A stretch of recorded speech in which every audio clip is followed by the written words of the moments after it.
എല്ലാവരും സുഖം തന്നെയല്ലേ? ഞാനിവിടെ സുഖമായിരിക്കുന്നു. ഇത്തിരി നേരമായി ഒരുപാട് പേര് ചോദിക്കുന്നുണ്ട്, എന്റെ ചേച്ചി വരാത്തെ. ഞാനിവിടെ എന്താ പറയാ, ഓരോന്നോരോ പരീക്ഷണങ്ങൾ നടക്കേണ്ടതിന്റെ കൂട്ടത്തിൽ ഇടാന്നാലും അല്ലെങ്കിൽ ഓരോന്നോരോന്നിട്ട് കൊണ്ടുവരാൻ പറ്റുള്ളൂ. അതാണ് ചില സമയത്ത് കുറച്ച് ലേറ്റ് ആവും.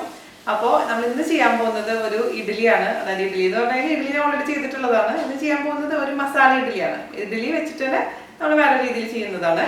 അപ്പൊ അത് സ്പൈസിയാണ്. ഈവനിങ് സ്നാക്കായിട്ട് ഉപയോഗിക്കാം, ചൂടോടുകൂടി ഉപയോഗിക്കാം. ദയവേത് ചൂട് കുറഞ്ഞു കഴിഞ്ഞാൽ അതിന് ടേസ്റ്റ് ഉണ്ടാവില്ല. അപ്പോൾ ഉണ്ടാക്കി വെച്ച് തന്നെ കഴിക്കാം. ഓക്കെ, അപ്പോൾ നമ്മുടെ ക്രിസ്മസ് ഒക്കെ അടുത്ത് വരുന്നത്. ക്രിസ്മസിനുള്ള ഐറ്റംസ് ഒക്കെ ഇപ്പോഴും തന്നെ നോക്കാൻ മറക്കരുത്. പ്ലേലിസ്റ്റിൽ നോക്കിക്കഴിഞ്ഞാൽ അറിയാൻ പറ്റും. വട്ടയപ്പം, മുട്ട roast, chicken roast, mutton roast, അങ്ങനെ ബീഫ്, അങ്ങനെ എല്ലാ ഐറ്റംസും നമ്മുടെ കയ്യിലുണ്ട്. ഇതെന്താ പറയാൻ കാരണം എന്ന് വെച്ച് കഴിഞ്ഞാൽ ആ ലാസ്റ്റ് മിനിറ്റ് നിങ്ങൾ ഒരിക്കലും ഒരു പുതിയ ഡിഷ് ട്രൈ ചെയ്യാൻ പാടില്ല. അപ്പൊ എപ്പോഴും നമ്മളൊരു ഗസ്റ്റിനൊക്കെ വിളിക്കണമെങ്കിൽ മെനു തയ്യാറാക്കണമെന്നുണ്ടെങ്കിൽ ആദ്യമേ തന്നെ ഡിഷ് നമ്മൾ ഉണ്ടാക്കി നോക്കി ഇഷ്ടപ്പെട്ടിട്ടുണ്ടെങ്കിൽ അത് മാറ്റി വെക്കാം. അങ്ങനെയാണ് ചൂസ് ചെയ്യുന്നത്. അപ്പൊ ക്രിസ്മസിനൊക്കെ ആകുമ്പോൾ ഒരുപാട് തിരക്കൊക്കെ ആയിരിക്കുമല്ലോ. നിങ്ങൾക്ക് അപ്പൊ ഒന്നും പുതിയതായിട്ട് ചൂസ് ചെയ്യാൻ പറ്റില്ല, തയ്യാറാക്കാൻ പറ്റില്ല. അതുകൊണ്ട് ഇപ്പോഴേ തന്നെ റെഡി ആക്കി വെക്കാം. ഓക്കെ, അപ്പൊ ഞാൻ പറഞ്ഞത് ആൾക്കാരെ ആശുപത്രിയിലേക്ക് എടുക്കേണ്ടി വരും. അത് അവർക്ക് പറഞ്ഞാൽ മനസ്സിലാവും. റെഡിയാക്കി വെക്കാന്ന് വെച്ചാൽ ചൂസ് ചെയ്ത് അവർക്കുള്ള മെനു ഒക്കെ റെഡിയാക്കി വെക്കാനാണ് ഞാൻ ഉദ്ദേശിച്ചത്. എന്റെ അമ്മേ. അപ്പൊ ഒട്ടും താമസിക്കാതെ നമുക്ക് എങ്ങനെയാണ് മസാല ഇഡ്ഡലി തയ്യാറാക്കാമെന്ന് നോക്കിട്ട് വരാം. ഓക്കെ, അപ്പൊ നമുക്ക് മസാല ഇഡ്ഡലി അല്ലെങ്കിൽ സ്പൈസി ഇഡ്ഡലി ഫ്രൈ എന്ത് പേരാണെങ്കിലും നിങ്ങൾക്ക് കൊടുക്കാം, അത് തയ്യാറാക്കാം. അപ്പോൾ അതിന് ഞാനിവിടെ എടുത്തിരിക്കുന്നത് 10 ഇഡ്ഡലിയാണ്. ഇപ്പോൾ ബ്രേക്ക്ഫാസ്റ്റ് ഒക്കെ കഴിഞ്ഞ് ബാക്കിയൊക്കെ കുറച്ച് ഇഡ്ഡലി വന്നിട്ടുണ്ടെങ്കിൽ നമുക്ക് വീണ്ടും വൈകുന്നേരം ഇഡ്ഡലി കഴിക്കാൻ തോന്നില്ല. കാരണം പിന്നെ വീണ്ടും അതേപോലെ തന്നെ കഴിക്കാൻ പ്രത്യേകിച്ച് കുട്ടികൾക്ക് ഇഷ്ടമില്ലാത്തൊരു സംഭവമാണ്. അപ്പോൾ എൻ്റെ വീട്ടിലൊക്കെ കേട്ടോ. അപ്പോൾ ഞാൻ എന്താ ചെയ്യാന്ന് വെച്ചാൽ ഒന്നില്ലെങ്കിൽ ചില്ലി ഇഡ്ഡലി ആക്കി മാറ്റും, അതല്ലെങ്കിൽ ഇതേപോലെ തന്നെ മസാല ഇഡ്ഡലി ആക്കി മാറ്റി കഴിഞ്ഞാൽ കുറച്ച് ചിലവാകുന്ന ഒരു സംഭവമാണ്. ഇതിൻ്റെ ഒരു കുഴപ്പം എന്താണെന്ന് വെച്ച് കഴിഞ്ഞാൽ നമ്മൾ ചൂടോടുകൂടി തന്നെ കഴിക്കണം. തണുത്ത് കഴിഞ്ഞാൽ വലിയ ടേസ്റ്റ് ഒന്നും ഉണ്ടാവില്ല. അപ്പോൾ ഞാൻ എപ്പോഴും റെക്കമെൻഡ് ചെയ്യുന്നത് ചൂടോടുകൂടി നമ്മൾ സെർവ് ചെയ്യാനാണ്. ഉണ്ടാക്കി വശം തന്നെ എല്ലാവർക്കും കൊടുക്കുക. അപ്പോൾ തന്നെ എല്ലാവരും കഴിച്ച് അത് കഴിഞ്ഞോളും. അപ്പോൾ ഇത് കുറേ നേരം പുറത്തിരുന്ന് കഴിഞ്ഞാൽ തന്നെ നിറച്ച് കല്ല് പോലെയാവും, കുറച്ച് ഹാർഡായിട്ട് മാറും. അതല്ല, ഇപ്പോൾ നിങ്ങൾ ഉണ്ടാക്കിയ വശം തന്നെ അപ്പോൾ ഈ ഒരു പ്രിപ്പറേഷൻ ചെയ്യാൻ വേണ്ടി മാത്രം ഇഡ്ഡലി ഉണ്ടാക്കുന്നവരാണെങ്കിൽ നിങ്ങളിത് കുറച്ച് നേരം ഒരു 10 മിനിറ്റ് കഴിഞ്ഞ് തണുത്തതിന് ശേഷം ഫ്രിഡ്ജിലൊന്ന് വെച്ചോളൂ. അപ്പോൾ നല്ല ഹാർഡായിട്ട് മാറും. സോഫ്റ്റ് ഇഡ്ഡലി ആണെന്നുണ്ടെങ്കിൽ ആകെ പൊടിഞ്ഞു പോകും. അത് ഒഴിവാക്കാൻ വേണ്ടിയിട്ടാണ് നമ്മൾ ഇതൊന്ന് ഹാർഡാക്കാൻ പറയുന്നത്. നമുക്കിനി ഇതൊന്ന് ഫ്രൈ ചെയ്തെടുക്കണം, ജസ്റ്റ് ഒന്ന് ഷാലോ ഫ്രൈ ചെയ്തെടുക്കണം. അപ്പോൾ ഒരു ഇഡ്ഡലിയിൽ നമുക്ക് 3 നീളത്തിൽ മുറിക്കുക, അതിനുശേഷം വീണ്ടും 3 പ്രാവശ്യം മുറിക്കുക. അപ്പോൾ ഒരു ഇഡ്ഡലിനെ എത്ര കഷ്ണമാക്കി? 3, 3, 6, 3, 9 കഷ്ണം. 9 കഷ്ണം കിട്ടി നമുക്കൊരു ഇഡ്ഡലിന്ന്.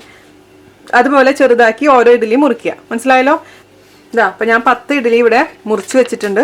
നമുക്കിത് ജസ്റ്റ് ഒന്ന് ഷാലോ ഫ്രൈ ചെയ്ത് എടുക്കാം.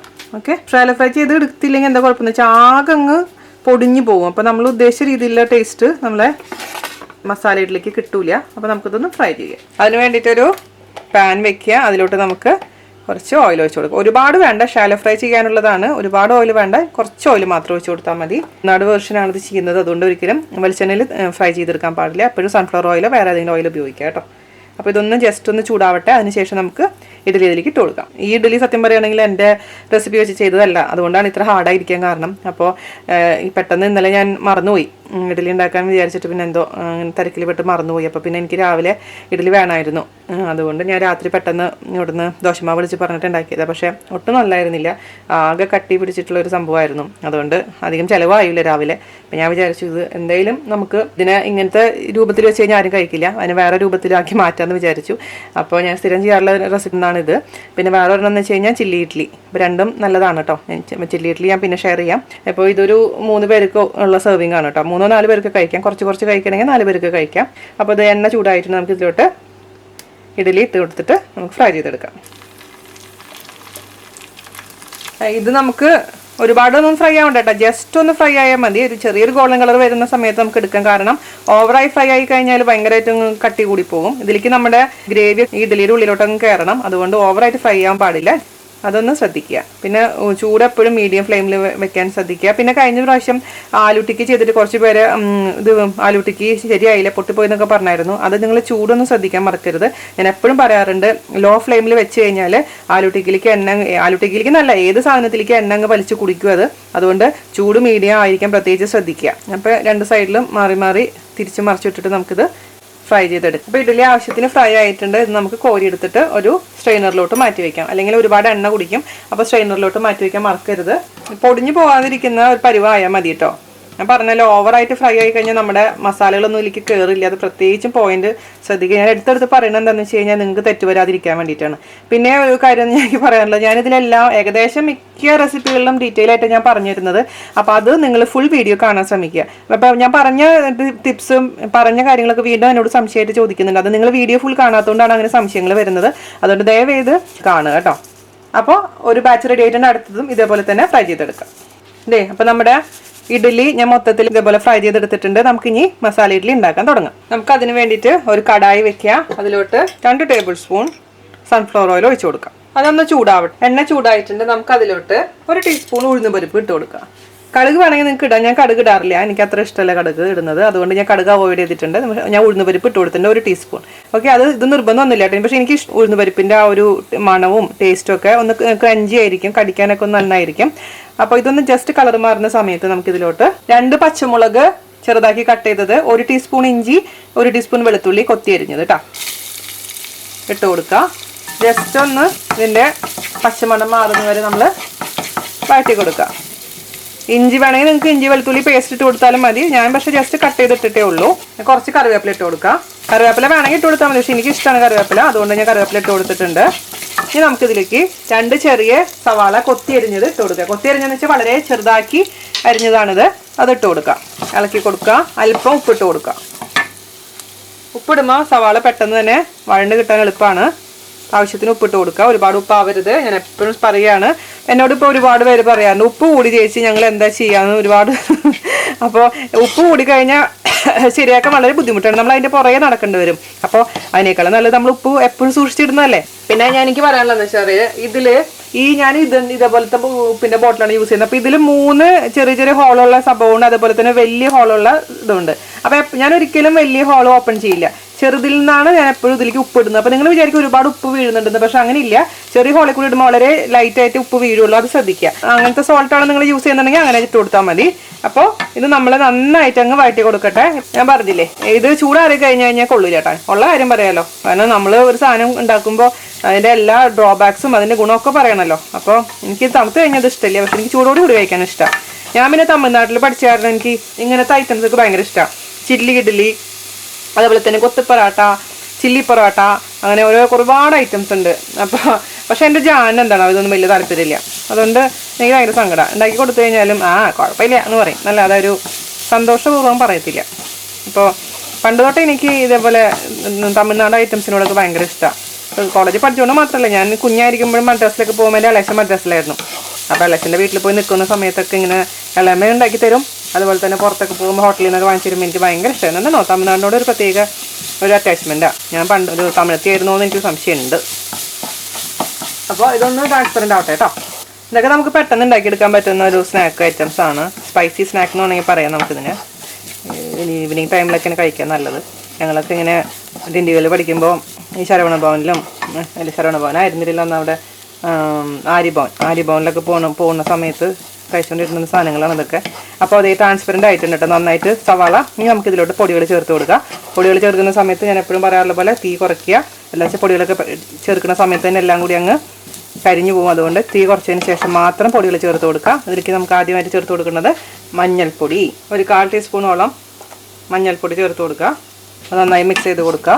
പിന്നെ നമുക്ക് ചേർത്ത് കൊടുക്കേണ്ടത് 1/2 ടീസ്പൂൺ കാശ്മീരി മുളക് പൊടിയാണ്. നമ്മളിപ്പോൾ ഇതിൽ പച്ചമുളക് ഇട്ടിട്ടുണ്ടല്ലോ, പച്ചമുളകിൻ്റെ എരിവനുസരിച്ച് മുളക് പൊടിയുടെ അളവ് തീരുമാനിക്കുക. അപ്പോൾ കാശ്മീരി മുളക് പൊടി ആയതുകൊണ്ട് അധികം സ്പൈസി ഒന്നും അല്ല. 1/2 ടീസ്പൂൺ ഇട്ട് കൊടുത്താൽ മതി. നിങ്ങളുടെ അടുത്ത് കാശ്മീരി മുളക് പൊടി ഇല്ല എന്നുണ്ടെങ്കിൽ 1/4 ടീസ്പൂൺ നല്ല മുളക് പൊടി ഇട്ട് കൊടുത്താൽ മതി. ഓക്കെ, ഇനി നമുക്ക് ഇതിലേക്ക് ചേർത്ത് കൊടുക്കുന്നത് കുറച്ച് പെപ്പർ പൗഡറാണ്. ഒരു 1/4 ടീസ്പൂൺ ഇല്ല, അതിനേക്കാളും കുറച്ച് പെപ്പർ പൗഡർ അത് ചേർത്ത് കൊടുക്കുക. പിന്നെ അല്പം ഗരം മസാല. ഇതിൽ മല്ലിപ്പൊടി ഇടുന്നില്ല കേട്ടോ. നിങ്ങൾക്ക് വേണമെങ്കിൽ മല്ലിപ്പൊടി ഇടാം, പക്ഷെ ഞാൻ ഇതിലേക്ക് ഇടുന്നില്ല മല്ലിപ്പൊടി. അല്പം മാത്രം ഗരം മസാല, ഓവർ ഗരം മസാല ഇടാൻ പാടില്ല. നമ്മുടെ home made garam masala recipe നോക്കാൻ മറക്കരുത്. 2 നുള്ള് ഗരം മസാല ഇട്ട് കൊടുത്തിട്ടുണ്ട്. ഇതിൻ്റെ സ്പൈസസ് ഒക്കെ കൂടുതലായി കഴിഞ്ഞാൽ നമ്മുടെ ഡിഷ് തന്നെ അങ്ങ് കഴിക്കാൻ പറ്റാത്ത രീതിയിലായിട്ട് പോകും. അതുകൊണ്ട് മസാലകളൊക്കെ എപ്പോഴും കുറച്ച് ചേർക്കാൻ പാടുള്ളൂ. അപ്പോഴാണ് തനതായ രുചി നമ്മളുടെ ഭക്ഷണത്തിന് കിട്ടുള്ളൂ. അപ്പോൾ ഇതിൻ്റെ പച്ചമണം മാറുന്നവരെ നമ്മൾ നന്നായിട്ട് അങ്ങ് വഴറ്റി കൊടുക്കുക. പെപ്പർ പൗഡർ ഇട്ടപ്പോൾ നല്ലൊരു മണം വരുന്നുണ്ട് കേട്ടോ. തീച്ചിരി കൂട്ടി കൊടുത്തോ. ഒരു മീഡിയം ഫ്ലെയിമിലിട്ടതിന് ശേഷം ഇതിൻ്റെ പച്ചമണം മാറ്റാൻ വേണ്ടിയിട്ട് വഴറ്റി കൊടുക്കുക. അപ്പോൾ കുട്ടികൾ വിശക്കുന്നു അമ്മ എന്ന് പറയുന്ന സമയത്ത് ഉണ്ടാക്കി കൊടുത്താൽ മതി. അല്ലെങ്കിൽ സ്കൂളിൽ നിന്ന് വരുന്ന സമയമാകുമ്പോഴേക്കും ചൂടോടുകൂടി ഉണ്ടാക്കി കൊടുക്കുക കേട്ടോ. ഞാൻ ചില്ലി ഇഡ്ഡലി വേറെ ദിവസം ചെയ്യാം, അതും നല്ലതാണ്. വീട്ടിൽ പ്രിയപ്പെട്ട ഡിഷ് എന്ന് പറഞ്ഞാൽ ചില്ലി ഇഡ്ഡലിയാണ്. ഇത് പക്ഷേ എനിക്കിഷ്ടമാണ്. ഓക്കെ, അപ്പോൾ പച്ചമുളക് നന്നായിട്ട് മാറിയിട്ടുണ്ട്. നമുക്ക് ഇനി ഇതിലേക്ക് തക്കാളി ചേർത്ത് കൊടുക്കാം. ഒരു തക്കാളി, നല്ല പഴുത്ത തക്കാളി നന്നായിട്ട് അങ്ങ് മിക്സ് ചെയ്ത് കൊടുക്കുക. ഇതൊന്ന് മൂടി വെച്ചിട്ട് നമുക്കിത് വേവിക്കാം. ഇപ്പോൾ നമ്മുടെ തക്കാളിയൊക്കെ നന്നായിട്ട് അങ്ങ് അലിഞ്ഞിട്ടുണ്ട്. ഈ റെസിപ്പി എനിക്ക് പണ്ട് ഒരു തമിഴ് ചാനലിൽ നിന്ന് കിട്ടിയതാണ്. ഇപ്പോഴൊന്നും അല്ലട്ടോ, കുറേ കാലങ്ങൾക്ക് മുമ്പ് കിട്ടിയിട്ടുള്ള റെസിപ്പിയാണ്. ഞാൻ ട്രൈ ചെയ്തപ്പോൾ എനിക്ക് ഇഷ്ടപ്പെട്ടു. അപ്പോൾ ഇതിൻ്റെ ഒരു ട്വിസ്റ്റ് എന്താണെന്ന് വെച്ച് കഴിഞ്ഞാൽ ഇതിൽ അവർ ഒരു ടീസ്പൂൺ സോയാ സോസ് ഒഴിക്കുന്നുണ്ട്. ഞാൻ ഒഴിക്കാണ്ട് ഉണ്ടാക്കിയിട്ടുണ്ട്. അപ്പോൾ ഒഴിച്ചുണ്ടാക്കിയപ്പോഴാണ് എനിക്ക് കുറച്ചും കൂടി ഒരു നല്ല ടേസ്റ്റ് തോന്നിയത്. അപ്പോൾ എനിക്ക് ഇത് ഓപ്ഷനിലാണ്, നിങ്ങൾക്ക് കംപ്ലീറ്റ് അവോയ്ഡ് ചെയ്യാം. പക്ഷെ ഞാൻ ആ റെസിപ്പി ചെയ്ത കാരണം എനിക്ക് അത് ഞാൻ ഒഴിവാക്കുന്നില്ല. അതുകൊണ്ട് ഒരു ടീസ്പൂൺ സോയാ സോസ് ഞാൻ ഒഴിക്കുന്നുണ്ട്. തമിഴ് റെസിപ്പിയിൽ സാധാരണ രീതിയിൽ സോയാ സോസ് വരുന്നതല്ല. പക്ഷേ ആ ഷെഫ് എന്തുകൊണ്ടാണ് ഒഴിച്ചതെന്ന് എനിക്കറിയില്ല. അതുകൊണ്ട് ഞാനത് ഫോളോ ചെയ്തപ്പോൾ എനിക്ക് കുഴപ്പം തോന്നിയില്ല. അതുകൊണ്ട് ഞാൻ ഒഴിക്കുന്നുണ്ട്. നിങ്ങൾക്ക് വേണമെങ്കിൽ കംപ്ലീറ്റ്ലി ഇത് ഒഴിവാക്കാം. ഓക്കെ, ഇപ്പോൾ സാധാരണ സോയ സോസ് ഒരു ടീസ്പൂൺ കേട്ടോ, ഒരുപാടൊന്നും വേണ്ട, ഒരു ടീസ്പൂൺ ഒഴിച്ചിട്ടുണ്ട്. ഞാൻ പറഞ്ഞ പോലെ ഓപ്ഷനിലാണ്. നന്നായി അങ്ങ് മിക്സ് ചെയ്ത് കൊടുക്കുക. സോയാ സോസ് ഒഴിക്കുകയാണെങ്കിൽ നിങ്ങൾ ഉപ്പ് എപ്പോഴും സൂക്ഷിച്ചിടണം. ആദ്യം കുറച്ച് ഉപ്പിടാൻ പാടുള്ളൂ. സോയാ സോസ് ഒഴിച്ചതിന് ശേഷം മാത്രം എക്സ്ട്രാ വേണമെങ്കിൽ ആഡ് ചെയ്ത് കൊടുത്താൽ മതി. കാരണം ഇതിൽ ഉപ്പുള്ളതാണ് സോയാ സോസ് എന്ന് പറയുന്നത്. ഓക്കെ, പിന്നെ ഇനി ഇതിലേക്ക് ഒരു ടീസ്പൂൺ ലെമൺ ജ്യൂസ് ഒഴിച്ചു കൊടുക്കാൻ പോവാണ്. ഞാൻ ഒഴിച്ചു കൊടുത്തിട്ടുണ്ട്. ലെമൺ ജ്യൂസ് വേണമെങ്കിൽ പിന്നെ അവസാനം ഒഴിച്ചു കൊടുക്കാം. മിക്സ് ചെയ്യുക. അതിനുശേഷം നമുക്ക് ഇതിലേക്ക് വെള്ളം ഒഴിച്ചു കൊടുക്കാം. എന്തിനാന്ന് വെച്ച് കഴിഞ്ഞാൽ എന്നാലാണ് ഈ ഗ്രേവിയിലേക്കാണ് നമ്മൾ വറുത്ത് വെച്ചിരിക്കുന്ന ഇഡ്ഡലി ഇട്ട് കൊടുക്കാൻ പോകുന്നത്. അപ്പോഴാണ് ഉള്ളിലേക്ക് നല്ലോണം മസാലയൊക്കെ കയറി പിടിക്കുള്ളൂ. 1.5 ഗ്ലാസ് വെള്ളം ഒഴിച്ചു കൊടുത്ത് നമുക്ക് നോക്കാം. അപ്പോൾ ഞാൻ എപ്പോഴും പറയാറുള്ള പോലെ തന്നെ ഞാൻ എപ്പോഴും ചൂടുവെള്ളമാണ് ഒഴിക്കാറുള്ളൂ. നല്ല തിളച്ച വെള്ളമാണിത്. 1 അര. എന്നിട്ട് നന്നായി തിളക്കട്ടെ ഈ വെള്ളം കിടന്നിട്ട്. ഇത് കുറച്ച് ഇതിൽ മല്ലിയില ഇട്ട് കൊടുക്കുക, കുറച്ച് മാത്രം. പിന്നെ അവസാനം കുറച്ചും കൂടെ മല്ലിയില നമുക്ക് അലങ്കരിക്കാൻ ഇടണം. ഈ സമയത്ത് നിങ്ങൾ ഇത് ടേസ്റ്റ് ചെയ്ത് നോക്കുക. എരിവുണ്ടോ, ഉപ്പുണ്ടോ, പുളിയുണ്ടോ എന്നുള്ള കാര്യങ്ങളൊക്കെ നോക്കുക. എന്തെങ്കിലും കുറവുണ്ടെങ്കിൽ അഡ്ജസ്റ്റ് ചെയ്യാൻ മറക്കരുത്. കാരണം നമ്മൾ ഇഡ്ഡലി ഇടാൻ പോവുകയാണ് ഇതിലോട്ട്. തിളച്ച് കഴിഞ്ഞാൽ ജസ്റ്റ് ഒന്ന് ടേസ്റ്റ് ചെയ്ത് നോക്കട്ടെ. ഉപ്പ് എനിക്ക് കുറവാണ്, എരിവുണ്ട്, പുളിയുണ്ട്. നന്നായി മിക്സ് ചെയ്ത് കൊടുക്കുക. അപ്പോൾ ഇപ്പോൾ ഞാൻ ടേസ്റ്റ് നോക്കിയപ്പോൾ എല്ലാം ഉണ്ട്, ഇതിൽ എല്ലാം കറക്റ്റായിട്ടുണ്ട്. നന്നായി തിളച്ചതിന് ശേഷം മാത്രമേ ഇഡ്ഡലി ആഡ് ചെയ്ത് കൊടുക്കാൻ പാടുള്ളൂ. ഈ സോസിൻ്റെ ടേസ്റ്റ് നോക്കിയിട്ട് അഡ്ജസ്റ്റ് ചെയ്യാൻ മറക്കരുത് കേട്ടോ. അപ്പോൾ മതി, നമുക്കിതിലേക്ക് ഇഡ്ഡലി ഇട്ട് കൊടുക്കാം. നന്നായി അങ്ങ് മിക്സ് ചെയ്ത് കൊടുക്കുക. ഈ ചാറ് മുഴുവൻ ഇഡ്ഡലിയിലോട്ട് അങ്ങ് നന്നായിട്ട് അബ്സോർബ് ആയിക്കോട്ടെ. അതുകൊണ്ടാണ് ഞാൻ ഇത്ര 1.5 ഗ്ലാസ് വെള്ളം ഒഴിച്ചിരിക്കുന്നത്. ഇച്ചിരി ഡ്രൈ വേർഷനാണിത്. അപ്പോൾ നല്ലോണം വറ്റണം വെള്ളം കേട്ടോ. 2 മിനിറ്റ് നമുക്കിതൊന്ന് ക്ലോസ് ചെയ്ത് വെച്ച് ചെറിയ തീയിൽ വേവിച്ചെടുക്കാം. 2 മിനിറ്റ് കഴിഞ്ഞിട്ട് നമുക്ക് ഓപ്പൺ ചെയ്യുക. എന്നിട്ട് ഈ വെള്ളം ഒന്ന് വറ്റിച്ചെടുക്കാം. ഡ്രൈ ആണ് സംഭവം. നിങ്ങൾക്ക് വേണമെങ്കിൽ കളർ ചേർത്ത് കൊടുക്കാം. പക്ഷെ അതിൻ്റെ ആവശ്യമില്ല. അല്പം കായത്തിൻ്റെ പൊടി ഇടണം. അത് മറന്നുപോയി ഞാൻ ഇടാൻ. കായത്തിൻ്റെ പൊടി ഒരു ഫ്ലേവറിങ് കൊടുക്കും. അല്പം മതി കേട്ടോ. ഇട്ട് കൊടുത്താൽ നന്നായിട്ട് മിക്സ് ചെയ്ത് കൊടുക്കാം. ആദ്യം ഇടുന്നത് നമ്മൾ പൊടികൾ ഇടുന്ന കൂട്ടത്തിൽ ഇടാൻ മറക്കരുത്. ഞാൻ മറന്നുപോയതാണ്. നമ്മൾ ഡ്രൈ ആക്കി എടുക്കണില്ല, വെള്ളം മുഴുവൻ വറ്റിക്കുകയാണ്. അപ്പോഴേക്കും ഉള്ളിലേക്ക് മസാലയൊക്കെ പിടിക്കുള്ളൂ. പിന്നെ നമ്മളിത് വറുത്തിട്ടില്ലെങ്കിൽ ഇതിപ്പോൾ ഇത്രയും സമയം വേവിക്കുന്ന സമയം കൊണ്ട് തന്നെ ഇതിലേക്ക് ആകെ കുഴഞ്ഞു പോകും. അതുകൊണ്ടാണ് നമ്മൾ ഈ വറക്കാൻ പറയാൻ കാരണം കേട്ടോ. ഞാനിതിൻ്റെ ഒരു കഷ്ണത്തിൻ്റെ ടേസ്റ്റ് ഒന്ന് നോക്കട്ടെ. കൊള്ളാം, അത് എല്ലാം ഉണ്ട് കേട്ടോ. കറക്റ്റായിട്ടുണ്ട്. എരിവും പുളിയും ഉപ്പും അടിപൊളിയായിട്ടുണ്ട്. അപ്പം നല്ല എരിവുണ്ട് കേട്ടോ. അപ്പോൾ കുട്ടികൾക്കൊക്കെ, ചെറിയ കുട്ടികളൊക്കെ ആണെന്നുണ്ടെങ്കിൽ ഇത്ര എരിവ് കിട്ടേണ്ട ആവശ്യമില്ല. എൻ്റെ പച്ചമുളക് നല്ല എരിവുണ്ടായിരുന്നു. അതാണ്, നല്ല എരിവുണ്ട്. എനിക്ക് പക്ഷേ ഈ എരിവ് ഇഷ്ടമാണ്. നമ്മൾ പിന്നെ പിള്ളേർ വലുതായതുകൊണ്ട് കുഴപ്പമില്ല. അപ്പോൾ ഞാൻ ഓഫ് ചെയ്യാണ് കേട്ടോ. അവസാനം ഞാൻ എന്ത് ചെയ്യാൻ പോകണമെന്ന് അറിയാമോ? അല്പം നല്ലെണ്ണ മേലെ കൂടെ ഒന്ന് സ്പ്രിങ്കിൾ ചെയ്യാൻ പോവാണ്. അപ്പോൾ തമിഴ്നാട് ടച്ച് കിട്ടാൻ വേണ്ടിയിട്ട് നല്ലെണ്ണ നിർബന്ധമൊന്നുമില്ല, ഞാൻ ഒഴിക്കുന്നതെന്ന് മാത്രം. പിന്നെ അവസാനമായിട്ട് കുറച്ച് മല്ലിയില നന്നായി അങ്ങ് വതറി കൊടുക്കുക. അപ്പോൾ പിന്നെ വേണമെങ്കിൽ ഗരം മസാല വേണമെങ്കിൽ കുറച്ചും കൂടെ മുകളിൽ കൂടെ വതറാം. പക്ഷെ ഞാൻ ഗരം മസാല ഇനി ഇടുന്നില്ല. അല്പം ഗരം മസാല നമ്മൾ ഓൾറെഡി ഇട്ടിട്ടുണ്ട്. എന്നിട്ട് ഇതൊന്ന് മിക്സ് ചെയ്ത് കൊടുക്കുക. ആഹാ, ഇതിപ്പോൾ ശരിക്കും പറഞ്ഞാൽ ചുമ്മാ തന്നെയാണ് കഴിക്കേണ്ടത്. നിങ്ങൾക്ക് വേണമെന്നുണ്ടെങ്കിൽ നമ്മുടെ തേങ്ങ ചട്നി ഉണ്ടല്ലോ, നമ്മുടെ കറികളിലുള്ള തേങ്ങ ചട്നിയും കൂടെ കഴിക്കാം കേട്ടോ. അത് വേറൊരു ടേസ്റ്റ് ആയിരിക്കും. പക്ഷേ തനിയെ കഴിക്കാൻ തന്നെയാണ് എനിക്ക് കൂടുതൽ ഇഷ്ടം. ലെമൺ ജസ്റ്റ് പിഴിഞ്ഞ് കുടിക്കുക, കുറച്ച് കൊത്തിയറിഞ്ഞിട്ടുള്ള സവാളയുടെ കഴിക്കുക. അതാണ് ഞാൻ കഴിക്കാറുന്ന രീതി. അപ്പോൾ നമ്മൾ അടിപൊളിയായിട്ടുള്ള സ്പൈസി മസാല ഇഡ്ഡലി റെഡി ആയിട്ടുണ്ട്. അപ്പോൾ എല്ലാവരും ട്രൈ ചെയ്ത് നോക്കുക. അതിനുശേഷം എന്നോട് അഭിപ്രായം പറയാൻ മറക്കരുത്. അപ്പോൾ അടുത്ത റെസിപ്പി ആയിട്ട് വരുന്നവരെ നന്ദി, നമസ്കാരം. Thank you. അപ്പോൾ ഞാൻ കഴിക്കട്ടെ. ഞാനിതിൻ്റെ മുകളിൽ കൂടെ കുറച്ച് ലെമൺ ജ്യൂസും കൂടെ ഒഴിച്ചിട്ടുണ്ട്. നിങ്ങൾക്ക് വേണമെങ്കിൽ മാത്രം ഒഴിച്ചാൽ മതി. ഞാൻ പറഞ്ഞ പോലെ ചൂടോടുകൂടി കഴിക്കുക. നിങ്ങൾ ഉണ്ടാക്കി കഴിക്കാൻ മറക്കരുത്. കുട്ടികൾക്കും കൊടുക്കുക, കെട്ടിയവനും കൊടുക്കുക, എല്ലാവർക്കും കൊടുക്കാം. ഓക്കെ, ഇഡ്ഡലി ഇഷ്ടപ്പെടാത്തവർ ഇങ്ങനെയൊക്കെ ചെയ്ത് കഴിഞ്ഞാൽ ഇഡ്ഡലി ചിലവാകും. അവി ഇതാ കഴിച്ചിട്ട് ടേസ്റ്റ് പറഞ്ഞേ, എന്നുണ്ടെന്ന് പറഞ്ഞു. വയറ് It's really good. മനസ്സിലായില്ല. ഗുഡാന്നാ പറഞ്ഞത് കേട്ടോ, വായിൽ വെച്ചിട്ട് സംസാരിച്ചവന് മനസ്സിലാകാത്തതാണ്, ഒന്നും തോന്നരുതേ. ഞാനും കഴിക്കട്ടെ, നിങ്ങളും കഴിച്ചോളൂ കേട്ടോ. Tata, bye bye. എന്ന് കേട്ടിരുന്നു. പട്ടാള ക്യാമ്പുകളിൽ മിലിറ്ററി ബാരക്സിൽ റോഡ് പണിക്കായി ആസാമിലേക്ക് റിക്രൂട്ട് ചെയ്ത ഇംഗ്ലീഷ് ശ്രദ്ധിക്കൂട്ടാ. അച്ഛൻ പറഞ്ഞില്ലേ വായിക്കുന്ന പോലെ തന്നെ, അല്ലെങ്കിൽ ഞാൻ ആദ്യം വായിപ്പിക്കും. അയ്യോ, You want me to make you read this again? No, okay. പട്ടാള ക്യാമ്പുകളിൽ we'll finish it in 2 minutes. പട്ടാള ക്യാമ്പുകളിൽ റോഡ് പണിക്കായി ആസാമിലേക്ക് റിക്രൂട്ട് ചെയ്ത പുലി പട്ടാളത്തിന്റെ കൂടാരങ്ങളിൽ നിന്ന് ആസാമിലേക്ക് റോഡ് പണിക്കായി കൊണ്ടുപോയ വർക്കർ പട്ടാളത്തിന്റെ